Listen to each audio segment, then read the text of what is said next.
Les fêtes de Noël ont toujours été une période compliquée pour moi. En grandissant à Lyon, j'étais cette enfant oubliée, celle qui ne correspondait pas à l'image que ma famille voulait projeter. Ma sœur, Agnès, était toujours la fille parfaite, diplômée en droit de l'université de la Sorbonne, mariée au fils d'un médecin renommé et résidant dans un élégant appartement du Vieux-Lyon. Moi, j'étais institutrice dans une école primaire de Vénissieux. Je vivais dans un petit appartement loué et je n'avais jamais trouvé le bon parti. Quand Agnès m'a appelée une semaine avant le réveillon pour m'inviter à dîner dans un restaurant chic, le Bouchon Lyonnais, sur la place Bellecour, j'ai hésité. Nos relations ont toujours été tendues, et notre dernière rencontre à Pâques s'était terminée comme d'habitude. Ses commentaires subtils sur mon apparence. Mon travail et mon mode de vie avaient viré à la dispute. Mais une partie de moi, toujours avide d'amour, toujours bêtement naïve, a dit oui. Peut-être, juste peut-être, était-il enfin prêt à m'accepter.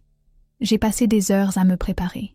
Je ne pouvais rien m'offrir d'extravagant, mais j'ai mis ma meilleure robe noire, achetée en solde aux Galeries Lafayette, et j'ai même emprunté une paire de boucles d'oreilles à Camille, ma collègue.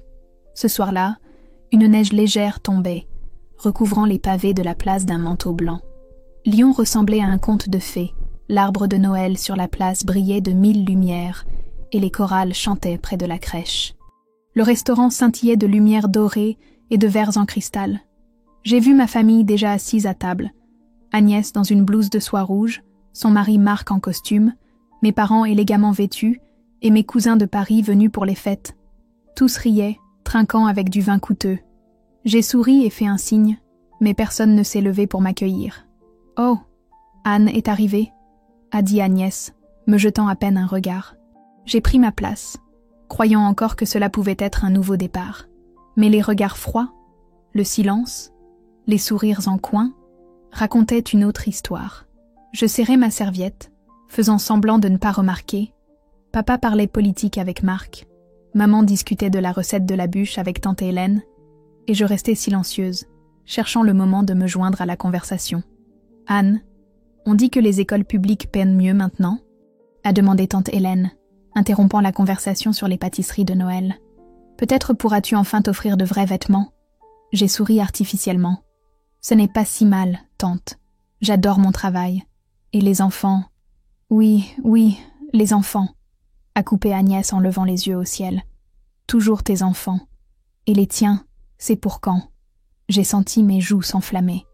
Tout le monde savait qu'après 2 relations ratées, j'avais perdu espoir de fonder une famille. Surtout après Marc, qui m'avait quittée pour une fille plus jeune il y a 2 ans. Pour l'instant, je me concentre sur ma carrière, ai-je répondu doucement, bien qu'enseigner en primaire fût difficilement considéré comme une carrière à leurs yeux. Carrière, a ri oncle Georges, tapant son verre sur la table. Vous avez entendu ? Notre Anne a une carrière. Le serveur s'est approché de la table, me sauvant de nouveaux commentaires. Il a demandé si tout le monde était prêt à commander. Agnès m'a regardé avec un éclat étrange dans les yeux. Nous avons déjà commandé ? Pour tout le monde. J'ai ressenti une piqûre d'anxiété, mais j'ai hoché la tête. Peut-être avait-il aussi commandé pour moi ? Peut-être était-ce leur façon de montrer qu'ils pensaient à moi ? Je ne savais pas encore à quel point j'avais tort. Je ne savais pas que ce qui devait être un début de réconciliation allait se transformer en le moment le plus humiliant de ma vie. Et tout cela à la lueur des bougies et au son des chants de Noël venant de la rue. Le serveur est revenu avec des assiettes brillantes pour tout le monde. Canard aux érelles, filets de bœuf, innombrables entrées. Rien n'a été placé devant moi. J'ai cru à une erreur. J'ai regardé Agnès d'un air interrogateur. Elle ne m'a pas regardé avant de prendre une gorgée de vin, puis elle a souri avec méchanceté. Ces places sont pour la vraie famille, alors tu peux manger les restes de la cuisine, a-t-elle dit assez fort pour que toute la table et les convives des tables voisines l'entendent. Un éclat de rire a éclaté à table. Même ma mère a gloussé derrière son verre de champagne. Le sang m'a quitté le visage. Je me sentais paralysée. Trop honteuse pour dire quoi que ce soit, trop choquée pour bouger. Le serveur m'a tendu la note, comme si c'était arrangé d'avance. J'ai cherché quelqu'un, n'importe qui, pour me défendre. Personne ne l'a fait. Tous continuaient de manger, tandis que je restais là, le cœur battant et la vue brouillée par les larmes que j'essayais de retenir. Agnès, Ce n'était pas nécessaire, a dit doucement papa, sans cesser de manger. Allons, c'est juste une blague, a répondu Agnès en riant. Anne a toujours été trop sensible.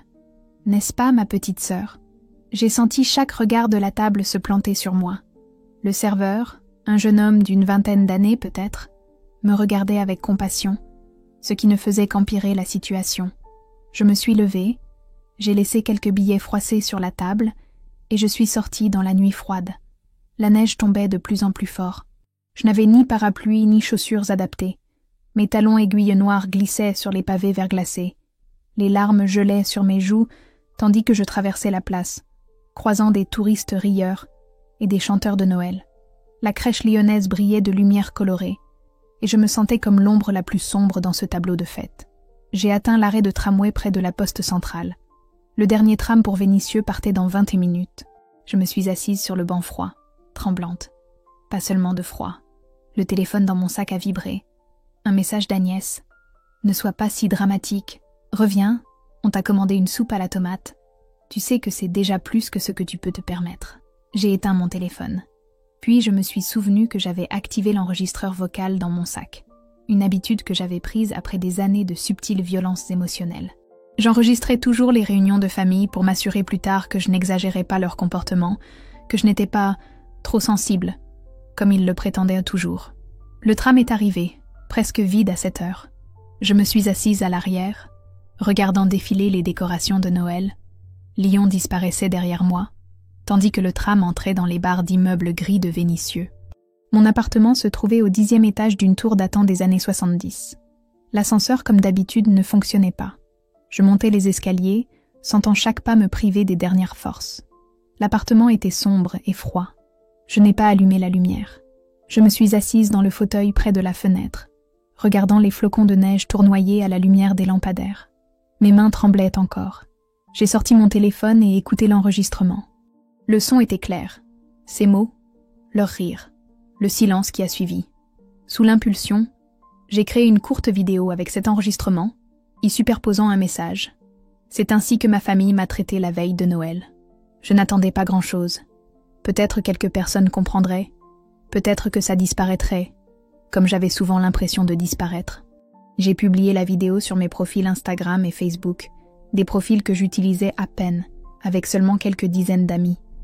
Je me suis couché les larmes aux yeux, me demandant si j'aurais un jour une vraie famille, une famille qui m'aimerait malgré mes imperfections, une famille où je ne me sentirais pas invisible. Le matin, mon téléphone n'arrêtait pas de vibrer. Des centaines de notifications, puis des milliers. La vidéo était devenue virale. Des inconnus commentaient, partageaient leurs propres histoires de rejet familial. Plusieurs youtubeurs français avaient partagé ma vidéo. Des portails d'information locaux m'envoyaient déjà des messages, demandant des interviews. Je regardais l'écran avec incrédulité. Et puis les appels ont commencé à arriver de personnes que j'attendais le moins. La première à appeler fut Agnès. 6 appels manqués. Puis ma mère. Puis mes cousins, un par un. Tous demandèrent la même chose, avec des tons différents. « Peux-tu supprimer cette vidéo ?» Leur voix était tendue, désespérée, pleine de panique. Mais pas une seule fois ils ne se sont excusés. Je n'ai pas répondu. Pour la première fois, j'ai senti que le silence était de mon côté. J'observais comment leurs comptes sur les réseaux sociaux s'effondraient sous le poids de la critique publique. Leur façade parfaite se brisait en 1000 morceaux. Au travail, les professeurs m'approchaient avec compassion. La directrice, Madame Dubois, m'a convoquée dans son bureau. J'étais sûre d'être renvoyée. Après tout, j'étais maintenant problématique, et l'école pourrait ne pas vouloir de controverse. Au lieu de cela, Madame Dubois m'a versé du thé et a dit « Anne, tu es une femme courageuse, et tu n'es pas seule. » Je ne m'attendais pas à ce qu'une courte vidéo enregistrée sous le coup de l'émotion change complètement ma vie. En quelques jours, le nombre de vues a dépassé le 1 million. Mon histoire a fait la une des portails internet. Humiliation familiale à la table de Noël, titrèrent les journaux. La face sombre des fêtes françaises, écrivaient d'autres. Agnès m'a envoyé un message vocal, son ton empreint d'une fausse douceur, disant que ce n'était qu'une blague et que j'étais trop sensible.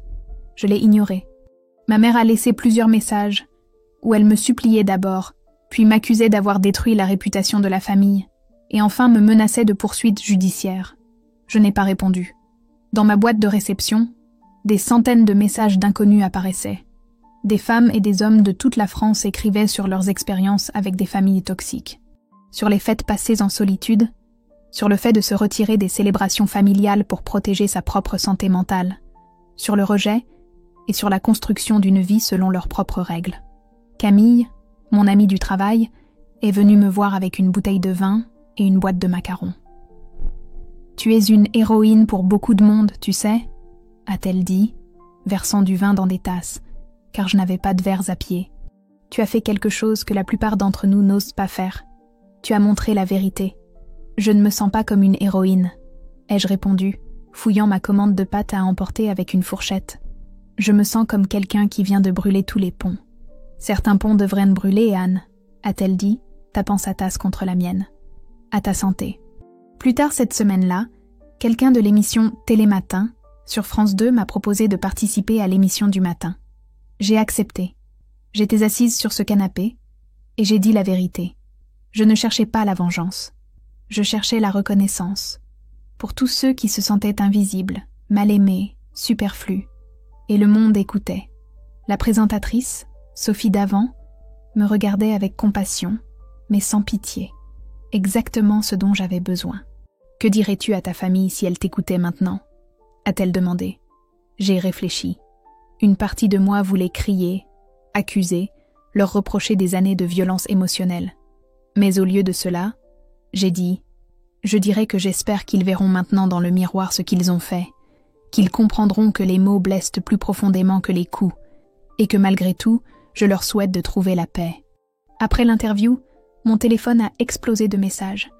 Les gens écrivaient qu'ils avaient pleuré en écoutant mon histoire, qu'ils reconnaissaient leur propre famille dans ma description, que je leur avais donné de l'espoir.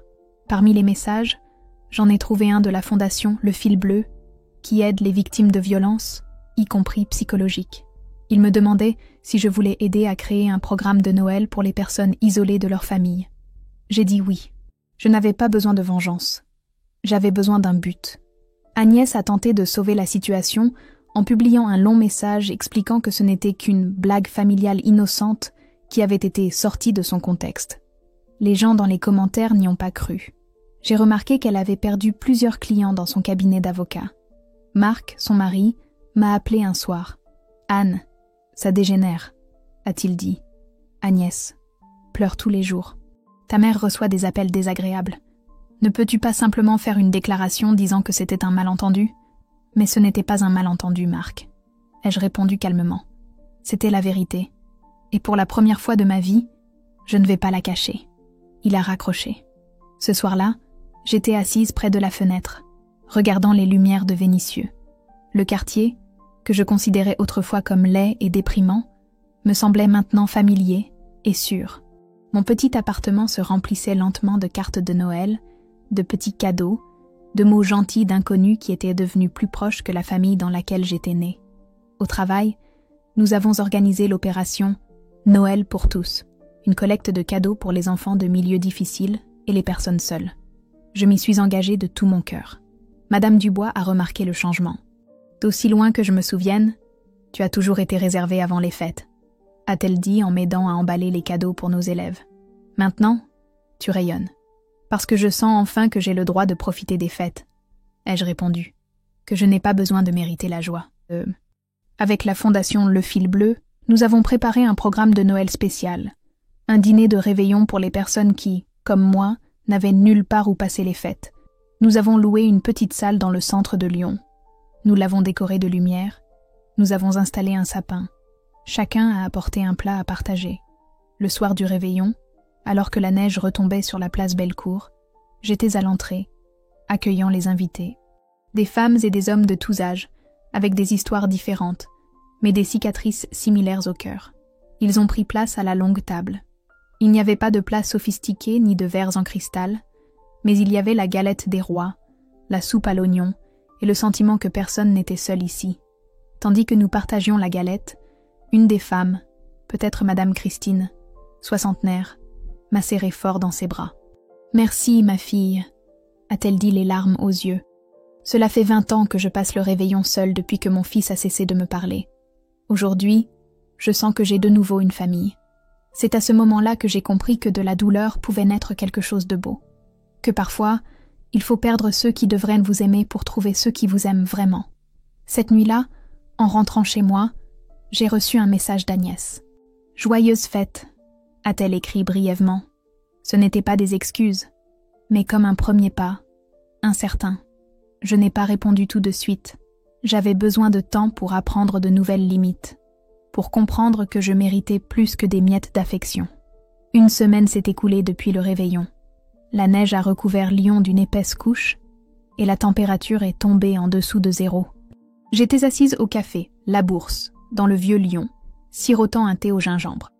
Mon interview à Télématin avait provoqué un tollé, non seulement sur les réseaux sociaux, mais aussi dans les médias traditionnels. Plusieurs journaux ont publié des articles sur les relations familiales toxiques, sur la façon dont les fêtes peuvent être une période de souffrance pour beaucoup. Mon téléphone a vibré. Le numéro de ma mère. J'ai hésité, mais j'ai décroché. « Anne !» Sa voix sonnait différemment, plus faible. « Nous devons parler, en personne. »« Je ne suis pas prête pour de nouvelles humiliations, » ai-je répondu. « S'il te plaît, » a-t-elle dit. Et j'ai entendu dans sa voix quelque chose que je n'avais jamais entendu auparavant, quelque chose qui ressemblait à du remords. J'ai accepté de la rencontrer dans le même café. 2 heures plus tard, j'étais assise, essayant de calmer mes mains tremblantes. Pour la première fois de ma vie, j'avais le dessus dans ma relation avec ma mère, et je ne savais pas comment me sentir. Elle est arrivée à l'heure. Ma mère avait toujours été une femme élégante, soignant chaque détail de son apparence.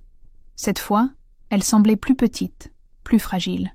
Elle s'est assise en face de moi, retirant ses gants en cuir. « Tu as bonne mine, Anne », a-t-elle dit en commandant un café. « Que veux-tu, maman » ai-je demandé directement. Elle a soupiré, jouant avec sa serviette. Cette vidéo, tout le monde l'a vue. Les voisins, les amis, même le curé en a parlé pendant le sermon du dimanche. Sans nommer personne, mais tout le monde savait de qui il parlait. Et tu es venu pour que je la supprime ? Pour sauver votre réputation ? Non, a-t-elle répondu, me regardant dans les yeux pour la première fois. Je suis venue m'excuser. Je suis restée sans voix. En 32 ans de vie, je n'avais jamais entendu d'excuses de la part de ma mère. La vidéo nous a montré à tous comment nous t'avons traité, a-t-elle continué. Quand j'ai entendu ces mots d'Agnès, quand j'ai entendu mon propre rire, sa voix s'est brisée. Je ne me reconnaissais pas. J'ai eu honte. Pendant des années, vous m'avez traité ainsi, ai-je dit doucement. Pendant des années, j'ai été la moins bonne, l'insuffisante. Je sais, a-t-elle hoché la tête. Et je n'ai pas d'excuses. C'est peut-être parce que tu ressembles tellement à ton père, mon premier mari. C'était une nouvelle information. Je savais que papa n'était pas mon père biologique, que maman avait eu une relation auparavant, mais nous n'en avions jamais parlé ouvertement. Il t'a quitté ? Alors tu as décidé de me punir ? ai-je demandé, sentant la colère se mêler à la tristesse. Ce n'est pas ça, ce n'était pas conscient. Simplement, tu étais un rappel vivant de mon échec. Et puis, avec le temps, c'est devenu une habitude. Agnès était l'enfant d'Étienne, l'enfant de notre union réussie. Et toi ? J'étais une erreur, ai-je complété. Non, Anne, tu étais un cadeau que je n'ai pas su apprécier. Nous sommes restées silencieuses. Dehors, la neige tombait, la place Bellecour se vidait lentement. Dans le café, des chants de Noël jouaient doucement. Je ne sais pas si je peux te pardonner, ai-je dit finalement. Je ne sais pas si je le pourrai un jour. Je comprends, a-t-elle hoché la tête. Je ne demande pas le pardon. Je demande juste une chance de te connaître, ma fille. Nous nous sommes dit au revoir, sans nous étreindre, mais aussi sans amertume. C'était un petit pas, incertain, mais dans la bonne direction. Sur le chemin du retour, je pensais à tout ce qui s'était passé, à la vidéo qui avait fait tomber le masque des apparences, à la façon dont la vérité, brutale, inconfortable, peut parfois être le début de la guérison. Quelques jours plus tard, mon père a appelé. Étienne, mon beau-père, qui avait toujours été plus gentil avec moi que ma mère, mais jamais assez pour me défendre. « Anne » a-t-il commencé avec hésitation. « Je voulais te remercier. » « De quoi ?» J'étais surprise. de ton courage, de nous avoir montré un miroir. Pendant des années, j'ai fait semblant de ne pas voir comment nous te traitions. J'ai été un lâche. Pardonne-moi. J'ai senti les larmes monter aux yeux. J'ai toujours voulu que tu me défendes, ai-je murmuré. J'ai toujours attendu que tu dises « ça suffit ». Je sais. Et je t'ai déçu. Mais je veux arranger les choses, si tu me le permets. Nous avons pris rendez-vous pour un café le lendemain. Il est venu avec une boîte de vieilles photos. Mes photos d'enfance, que je n'avais jamais vues auparavant. Des photos où il me tenait dans ses bras, m'apprenait à faire du vélo, m'aidait à construire des châteaux de sable. « Je t'ai toujours aimée, Anne », a-t-il dit, en me montrant ses photographies. Je n'ai simplement pas su te le montrer. J'avais peur du conflit avec ta mère, mais ce n'est pas une excuse. La conversation la plus surprenante m'attendait cependant avec Agnès. Elle n'a pas appelé, elle n'a pas écrit. Elle est venue à mon appartement à Vénissieux, ce qui en soi était un événement sans précédent. Ma sœur n'avait jamais franchi le seuil de mon appartement auparavant, affirmant que ce quartier était trop dangereux. Elle se tenait dans l'embrasure de la porte, tenant un sac de créateur, l'air déplacé dans mon modeste immeuble. « Je peux entrer » a-t-elle demandé doucement. Je l'ai laissée entrer. Elle a regardé autour de mon petit appartement douillet. « C'est joli ici » a-t-elle dit, ce qui sonnait si peu naturel dans sa bouche que j'ai failli rire. « Que veux-tu, Agnès » ai-je demandé, en mettant l'eau à chauffer pour le thé. « J'ai perdu quelques clients importants » a-t-elle commencé. L'un d'eux a dit qu'il ne voulait pas être représenté par quelqu'un qui traitait sa propre sœur comme de la merde. « Donc tu es venu parce que tu perds de l'argent » ai-je déclaré, ressentant une pointe de déception, bien que je n'aurais pas dû être surprise. « Non » a-t-elle secoué la tête. « Je suis venue parce que ce fut un moment de réveil. Je me suis vue à travers les yeux des autres et je n'ai pas aimé ce que j'ai vu. » Elle s'est assise sur mon canapé, l'air soudain très fatigué. « Je t'ai toujours envié, tu sais » a-t-elle dit. « Moi » ai-je ri avec incrédulité. « Qu'aurais-tu pu m'envier ?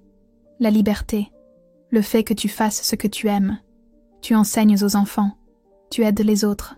Je suis piégée dans cette vie que j'ai construite, dans une grande maison, avec un mari qui me trompe, avec un travail que je déteste. » J'ai posé une tasse de thé devant elle. « Cela n'excuse pas la façon dont tu m'as traitée pendant des années. »« Non » a-t-elle concédé. « Rien ne l'excuse. Mais je veux que tu saches que cette vidéo, cette humiliation, a peut-être été la meilleure chose qui me soit arrivée. Ça m'a forcée à me regarder dans le miroir. Mes sœurs n'avaient jamais été aussi honnêtes avec moi que lorsque la vérité sur leur comportement a été révélée au monde entier. L'ironie ne m'a pas échappé. Il a fallu une humiliation publique pour qu'elles comprennent à quel point elles m'avaient blessée pendant des années. Je ne savais pas encore si ces nouvelles relations dureraient, si elles changeraient vraiment. Mais je sentais que la vidéo que j'avais enregistrée ce soir-là n'avait pas seulement fait tomber le masque de ma famille, mais aussi retiré le masque invisible de la mienne, le masque de la victime, de la personne qui a peur de dire « ça suffit ». Le lion de janvier était plongé dans la neige et le froid. La nouvelle année avait apporté avec elle le silence. Le bruit médiatique autour de ma vidéo s'était lentement tu, remplacé par de nouveaux scandales et histoires. Mais dans ma vie, les changements continuaient, silencieux et profonds comme la neige hivernale. La première décision que j'ai prise a été de commencer une thérapie. Après des années à nier que j'avais besoin d'aide, j'ai enfin pris rendez-vous avec une psychologue, Madame Martin. Son cabinet se trouvait dans un vieil immeuble du quartier de la Croix-Rousse, un endroit chaleureux et douillet avec vue sur la place enneigée. Je ne veux plus être définie par ma famille, ai-je dit lors d'une des séances. Toute ma vie, j'ai été la sœur moins bonne, la fille à problème. Je veux juste être Anne, moi-même. Qui est Anne ? A demandé Madame Martin. Pas la fille, pas la sœur, pas l'enseignante. Qui es-tu en dehors de ces rôles ? Cette question est restée avec moi pendant de longues semaines. Qui étais-je ? Quelles étaient mes passions, mes rêves, mes désirs ? Pendant des années, je m'étais tellement concentrée à mériter l'amour de ma famille que j'avais négligé mes propres besoins. J'ai commencé par de petites choses. Je me suis inscrite à un cours de photographie au Centre culturel de Lyon. J'avais toujours aimé prendre des photos, mais je n'avais jamais pris cela au sérieux. Maintenant, le mercredi soir, je flânais dans Lyon enneigé, capturant sa beauté en images. Les branches givrées des arbres du parc de la Tête d'Or, les reflets des lampadaires sur la Saône, les visages des passants sur la place Bellecour. En février, j'ai rencontré la directrice de mon école, Madame Dubois. Depuis des années, je rêvais de créer un programme spécial pour les enfants ayant des difficultés émotionnelles, mais je n'avais jamais eu le courage de présenter mon idée. « C'est un excellent projet, Anne », a dit Madame Dubois, en parcourant mes notes. « J'ai toujours su que tu avais quelque chose d'exceptionnel en toi. Maintenant, les autres commencent aussi à le voir. Avec son aide, j'ai obtenu une petite subvention du ministère de l'Éducation nationale. J'ai pu commencer à donner des cours supplémentaires aux enfants issus de familles dysfonctionnelles, des enfants qui, comme moi autrefois, se sentaient invisibles. Je voyais dans leurs yeux cette même soif d'acceptation, ces mêmes tentatives d'attirer l'attention à tout prix. « Madame Anne, est-ce que vous êtes vraiment passée à la télé ?» m'a demandé un jour Mathieu, un garçon de 10 ans issu d'une situation familiale difficile. « Oui, j'y suis allée », ai-je répondu en l'aidant à faire un puzzle. « Et vous avez montré que votre famille n'est pas gentille ?» a-t-il insisté. « J'ai montré que tout le monde mérite le respect », ai-je expliqué. « Même si on est plus jeune, plus pauvre ou simplement différent. Mon papa dit que je suis bête, a-t-il dit doucement, sans me regarder. Est-ce que je peux lui enregistrer une vidéo aussi ? Mon cœur s'est serré. Je me suis agenouillée à côté de lui. Mathieu, tu n'es pas bête. Tu es intelligent, sensible et talentueux. Et il viendra un jour où ton papa le comprendra. Et sinon, il y aura des gens qui verront à quel point tu es exceptionnel. Avec la fondation Le Fil Bleu, nous avons développé le programme Noël pour tous. Ce qui avait commencé comme un dîner de réveillon unique s'est transformé en une initiative régulière. Nous organisions des rencontres pour les personnes sans famille ou celles qui, pour diverses raisons, ne pouvaient ou ne voulaient pas passer les fêtes avec leurs proches. Mais pas seulement à Noël, aussi à Pâques, à la fête des mères, à la fête des pères. Ces jours familiaux difficiles qui, pour beaucoup, sont une source de douleur plutôt que de joie. En mars, j'ai été surprise par un appel de Marc, le mari d'Agnès. « Nous divorçons », a-t-il dit sans préambule. Agnès a changé après tout ça.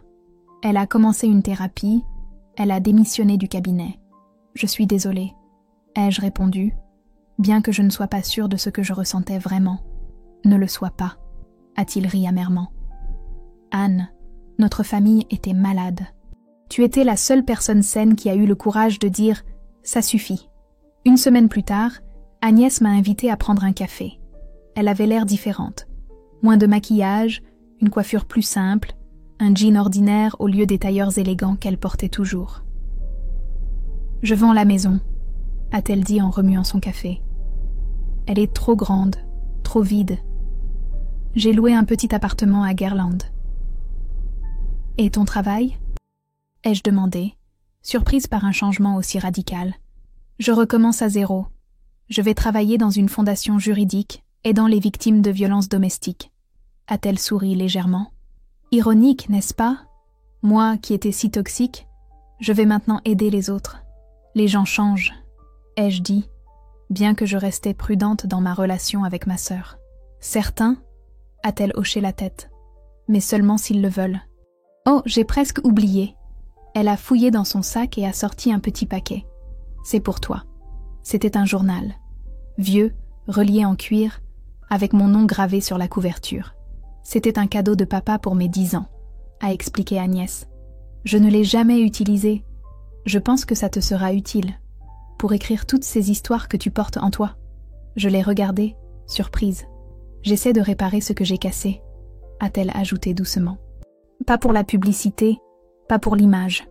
Pour moi. Et pour toi, si tu me le permets. Avec ma mère, c'était plus difficile. Elle essayait, à sa manière. Elle appelait, demandait comment j'allais, venait parfois avec un gâteau ou des fleurs. Mais des années de négligence et de froideur émotionnelle ne peuvent pas être réparées avec quelques gestes. Notre relation est restée prudente, pleine de non-dits et de vieilles blessures. J'ai lu un livre sur les relations difficiles mère-fille, a-t-elle dit lors d'une de nos rencontres. La psychologue écrit que parfois ces relations ne seront jamais parfaites, mais elles peuvent être suffisamment bonnes, ai-je répété, sentant le poids de ces mots. C'est peut-être l'objectif que nous devrions viser. Le printemps est arrivé à Lyon soudainement, comme toujours. Les marronniers des berges du Rhône se sont couverts de fleurs. La tête d'or a reverdi. Et j'ai senti que quelque chose en moi aussi s'éveillait à la vie. Quelque chose qui avait été endormi pendant des années. La confiance en soi, l'estime de soi, la capacité à poser des limites. Mon appartement à Vénissieux a lentement changé avec moi. J'ai acheté de nouveaux rideaux bleu sarcelle, mis des pots d'herbe sur le rebord de la fenêtre, accroché mes propres photos au mur. De petits changements qui me faisaient me sentir plus chez moi. « Ça te convient tous ces changements ?» m'a demandé Camille un jour lors de notre promenade au parc de Gerland. « Tu sais quoi ?» J'ai souri. Pour la première fois de ma vie, je sens que je vis ma propre vie. Je n'essaie pas de répondre aux attentes des autres, de prouver ma valeur. Je suis juste. En mai, j'ai reçu une proposition inattendue. Une maison d'édition, qui m'avait contactée après l'interview, m'a proposé d'écrire un livre sur mes expériences. Au début, j'ai voulu refuser. Je ne me sentais pas écrivaine. Je ne savais pas si mon histoire valait la peine d'être racontée. « Ton histoire a déjà aidé beaucoup de gens », a dit l'éditrice, Caroline, lors de notre rencontre au café Le Ninkasi, dans le quartier de la Confluence. « Imagine combien d'autres personnes tu pourrais inspirer. » J'ai commencé à écrire. Chaque matin, avant le travail, je m'asseyais près de la fenêtre avec une tasse de café et j'ouvrais mon ordinateur portable. Parfois, l'écriture était facile. Parfois, elle était douloureuse. Rouvrir de vieilles blessures, rappeler des souvenirs que j'aurais préféré oublier. Mais il y avait aussi quelque chose de purifiant à déverser toutes ces émotions sur le papier. Le soir, je me promenais souvent dans Lyon, découvrant ces recoins sous un nouveau jour. Lors d'une de ces promenades dans le vieux Lyon, je suis entrée dans une petite librairie. En parcourant les étagères, je suis tombée sur un homme qui tendait la main vers le même livre. « Excusez-moi », a-t-il souri, me laissant la place. Il avait mon âge, des yeux amicaux et des tempes légèrement grisonnantes. Nous avons parlé de livres, de Lyon, de photographie. Je ne lui ai pas parlé de la vidéo virale, de ma famille, de mon passé difficile. J'étais juste Anne, une femme qui aimait les reportages et les promenades à l'aube. Nous avons échangé nos numéros de téléphone. C'était un petit pas, timide, mais je sentais que j'étais prête pour de nouvelles relations, de nouvelles possibilités. Non pas parce que j'avais besoin de quelqu'un pour me sentir complète, mais parce que je me sentais enfin assez forte pour me partager avec les autres. L'été s'est passé tranquillement. J'ai travaillé sur mon livre, développé le programme à l'école, rencontré des amis. Ma vie, autrefois dominée par le besoin d'acceptation de ma famille, se remplissait maintenant de nouvelles relations, de nouvelles passions, d'un nouveau sens. Décembre a de nouveau recouvert Lyon d'un manteau blanc. 1 an s'était écoulé depuis ce dîner fatidique, une année pleine de changements, de défis et de rebondissements inattendus. J'étais debout près de la fenêtre de mon appartement, regardant la neige tomber et les lumières de Noël scintiller dans les fenêtres des immeubles voisins. Mon propre sapin de Noël, petit mais sentant la forêt, se tenait dans un coin de la pièce, décoré de boules que j'avais peintes moi-même lors d'ateliers artistiques. Le livre sur lequel j'avais travaillé pendant de nombreux mois venait de sortir en librairie. Je l'avais intitulé « Les cicatrices invisibles », un récit sur la négligence émotionnelle, sur le pouvoir des réseaux sociaux et sur la reconstruction de soi après des années de relations toxiques. Ce n'était pas une histoire de vengeance, mais un témoignage d'un chemin vers la guérison. Camille m'a envoyé une photo de la librairie de Citre sur la presqu'île, où mon livre était exposé en vitrine principale. Je n'arrivais toujours pas à y croire. Moi, Anne Dupont, institutrice de Vénissieux, maintenant auteure, dont les mots pouvaient atteindre les autres, les aider.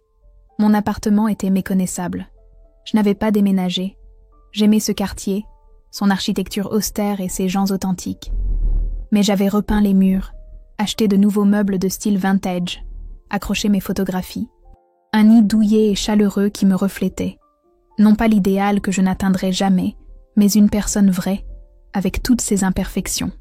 À l'école, mon programme pour les enfants ayant des difficultés émotionnelles se développait à merveille. La direction m'avait attribué une salle plus grande, et le ministère avait décidé de prolonger le financement pour l'année suivante. Je voyais les effets du travail. Des enfants qui, d'être renfermés et timides, se transformaient en personnes confiantes, capables d'exprimer leurs émotions, de poser des limites, de construire des relations saines. Mathieu, le garçon qui avait autrefois voulu enregistrer son père, était maintenant l'un des enfants les plus populaires de la classe. Son talent pour le dessin avait éclos sous la tutelle de l'artiste qui dirigeait les ateliers de notre programme.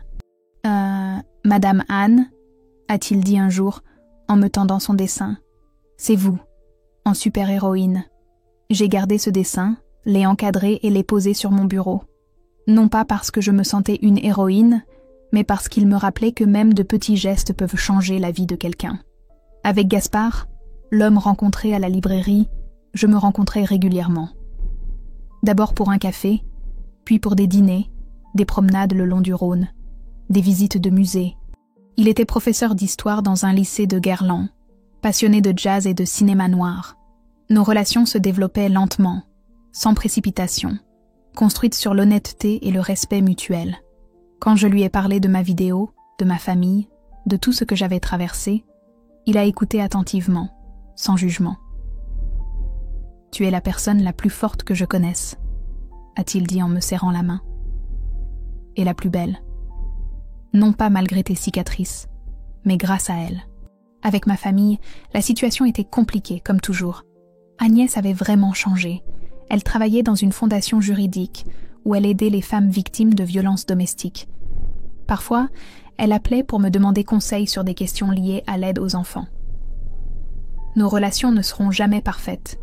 Il y aura toujours une ombre du passé entre nous, mais elle reposait maintenant sur un respect mutuel. Ma mère essayait à sa manière. Elle envoyait des cartes pour les fêtes, appelait le dimanche, venait parfois avec un gâteau. Elle ne sera jamais la mère chaleureuse et bienveillante des films de famille, mais elle a cessé d'être une source de douleur. « Tu es comme ton père », a-t-elle dit un jour, en regardant mes photos accrochées au mur. Il avait aussi l'œil pour la beauté, et la même obstination. C'était probablement le plus grand compliment que j'ai jamais entendu d'elle. Avec papa, Étienne, je le rencontrais régulièrement. Autrefois une ombre, il apprenait maintenant à être présent, à parler ouvertement, à exprimer ses émotions. Ce n'était pas facile pour lui après des années de distance émotionnelle, mais il faisait des efforts, et j'appréciais cet effort. Une semaine avant le réveillon, je suis allée quelques jours à Annecy. J'avais besoin de silence, d'espace pour réfléchir. Dans une petite pension en bois sur le flanc de la montagne, avec vue sur le lac d'Annecy enneigé, j'écrivais dans le journal offert par Agnès. J'écrivais des souvenirs, des réflexions, des projets pour l'avenir. Assise près du feu crépitant, je buvais un thé aux herbes et à la menthe quand mon téléphone a sonné. C'était Marc de la fondation Le Fil Bleu. « Anne, je sais que tu as tes plans pour les fêtes, » a-t-il commencé. « Mais nous nous demandons si tu pourrais nous aider à nouveau avec le dîner de réveillon. Nous avons déjà plus de 50 inscriptions. Les gens te demandent spécialement. » J'ai accepté sans hésitation. C'était devenu une partie de ma tradition, une partie de moi. Je suis rentrée à Lyon 3 jours avant le réveillon. La ville était plongée dans la folie des fêtes. La place Bellecour se remplissait d'étals. L'odeur du vin chaud et des marrons chauds flottait dans l'air, et les touristes du monde entier prenaient des photos de l'arbre de Noël monumental devant l'opéra. J'ai passé ces jours à me préparer. J'ai acheté des cadeaux pour les enfants de ma classe, pour mes amis, pour Gaspard. J'ai cuit des sablés selon la recette de ma grand-mère. Je les ai décorés de glaçage coloré. J'ai aidé à décorer la salle dans le Vieux-Lyon, où devait avoir lieu notre dîner de réveillon. Le matin du réveillon m'a accueilli avec le soleil, qui projetait des reflets dorés sur la neige fraîche. Je suis sortie tôt pour faire les dernières courses. Lyon était incroyablement calme, comme si la ville retenait son souffle avant les célébrations du soir. En fin de matinée, Agnès a appelé. « Je peux venir aider ?» a-t-elle demandé avec hésitation. Pour les préparatifs du dîner de la fondation, j'ai hésité. C'était mon espace, sûr, sans drames familiaux. « Pas en tant que ta sœur », a-t-elle ajouté, comme si elle lisait dans mes pensées. « En tant que bénévole, je veux me rendre utile. » J'ai accepté. Et puis, il y avait déjà une douzaine de personnes, une de plus ne ferait pas de différence. Quand je suis arrivée dans le Vieux-Lyon, Agnès était déjà là, vêtue d'un simple jean et d'un pull rouge, aidant à accrocher les lumières. Elle avait l'air différente, plus jeune, plus calme, comme si elle s'était débarrassée d'un poids qu'elle portait depuis des années. Elle m'a remarqué et m'a fait un signe timide. La salle se remplissait de monde. Des bénévoles, des employés de la fondation et surtout des invités. Des femmes et des hommes de tous âges qui, pour diverses raisons, ne pouvaient ou ne voulaient pas passer les fêtes avec leur famille. Il y avait parmi eux des personnes âgées, Seuls, des étudiants de villes lointaines qui ne pouvaient pas rentrer chez eux, des personnes ayant vécu des ruptures difficiles, et des gens comme moi, des échappés de relations toxiques. Camille est venue avec son mari, Thomas, apportant une grande marmite de soupe à l'oignon. Madame Dubois, ma directrice, est également apparue, élégante comme toujours, dans une robe bordeaux. Même Mathieu, mon élève, est venu avec sa mère, une femme timide qui apprenait tout juste à vivre sans un mari violent. Le crépuscule tombait dans la rue quand j'ai soudain remarqué Gaspard à la porte. Il ne savait pas pour le dîner, je ne l'avais pas invité. Je me suis dit qu'une paire de mains de plus serait utile, a-t-il dit en m'embrassant sur la joue et en me tendant une boîte de sablé fait maison. À 18h, tout était prêt. Les tables étaient disposées en fer à cheval, recouvertes de nappes blanches, des plats traditionnels, soupe, ravioles, quenelles de brochet, gratin dauphinois, ainsi que des plats moins traditionnels, apportés par des invités de différentes régions de France et du monde.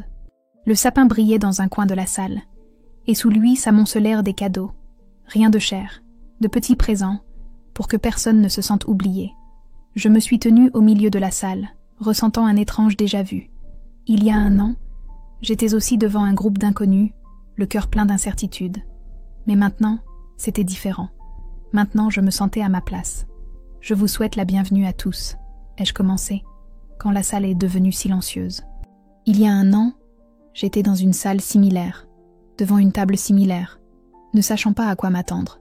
J'étais seule, perdue, blessée. Mais cette soirée-là a tout changé. Elle m'a montré que la famille n'est pas seulement celle dans laquelle nous naissons. La famille, ce sont ceux que nous choisissons, ceux auprès de qui nous nous sentons en sécurité, ceux qui nous voient tels que nous sommes et qui restent malgré tout. J'ai balayé la salle du regard.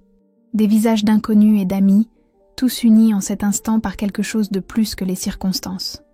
Aujourd'hui, nous sommes ici ensemble, différents, imparfaits, avec nos histoires, nos cicatrices, nos espoirs. Et c'est beau, c'est vrai. J'ai levé mon verre de jus de pomme. À la famille que nous choisissons, à la guérison, et à ne jamais retourner dans les endroits qui nous ont fait sentir que nous n'appartenions pas. Et pour la première fois de ma vie, j'ai porté un toast à moi-même, à la femme que j'étais devenue, à l'institutrice, l'écrivaine, l'amie, l'amante, à Anne, qui a enfin appris à s'aimer, non pas malgré ses cicatrices, mais grâce à elle.